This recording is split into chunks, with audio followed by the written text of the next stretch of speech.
Well, here is the autopsy of Inception. This is Kevin. This is Salman. And I would start with just saying one thing before we actually even start. Okay. And I'll ask you to explain what Inception is, but I would just say what Inception is not. It's not Avatar.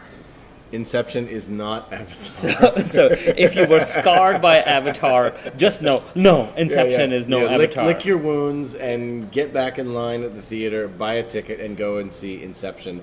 I think both of us right off can say we really liked it. It's a fantastic film.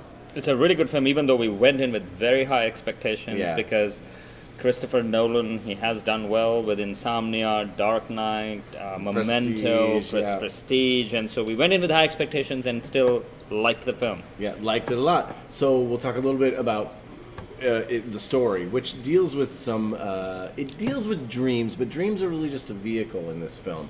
But Leonardo DiCaprio leads this kind of group of dream invaders, if you will, and in that sense it has a kind of similarity to many bank robbery heist films. And so he puts together his team, they're given this assignment, and they go about this very complex agenda to break into this one particular individual's dreams, played by Cillian Murphy, and the story goes on from there and becomes more and more complex as the film goes on. But that's the basic gist of the film. Right, and the main challenge is that this time, normally, so this is the world that you have to go in and believe that, yes, in this particular world, people's dreams can be invaded. Mm-hmm. And it is the premise where other people also know that their dreams can be invaded, so actually you have security agencies and you have professional extractors and things like that.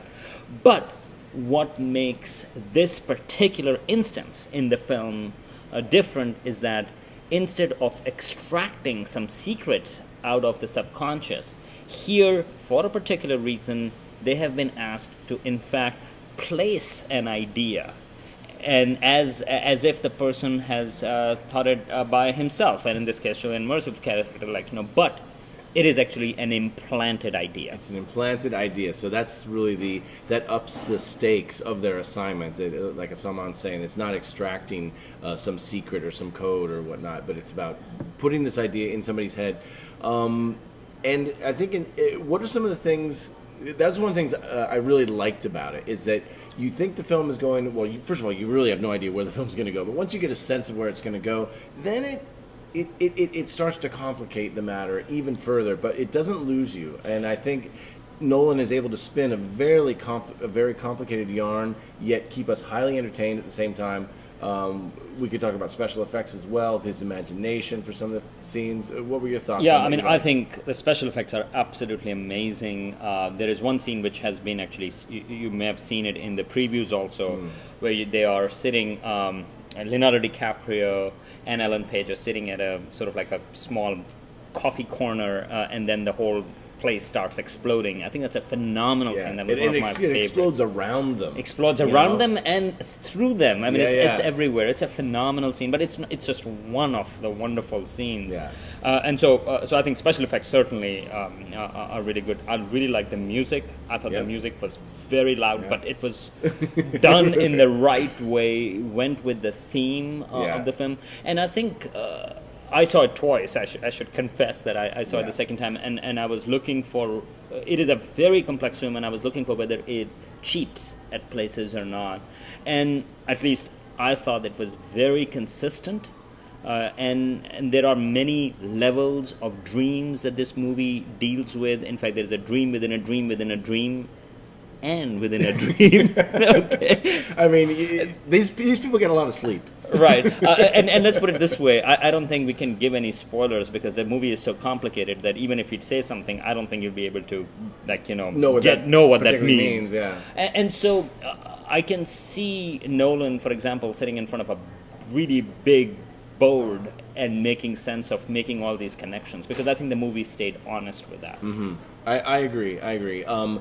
I certainly recommend the film. My only criticism is that I think there was maybe a little too much exposition about a third of the way into the film, where it seemed like there was too much explaining of what's going on. Now, I understand this is a very complex. There's a lot of complex ideas in this film. It's already a very long film, so to incorporate the explanation of these ideas into actual kind of action and scenes as a means of demonstrating those ideas, that would take a long time. It'd be very complicated. So it's a criticism that I'm willing to sit with. But it did disappoint me a little bit because I'm not a big fan of people telling other people in a scene what's going on, which when it's basically happening just for the sake of the audience. Right, and I should say actually those expositions come in dealing with, for example, explaining what the invasion of dreams mean. And then, of course, I think what you're referring to is, for example, Leonardo DiCaprio's past. I mean, so there are references given to that, because those are two things connected together. But again, His past on Shutter Island? His past on Shutter Island. By the way, that may be connected to this too. But no, within the movie, I think that was necessary. And yes, I know exposition is terrible, but I think they can get away with that. It's a for a summer blockbuster. Hey, this is a tough movie.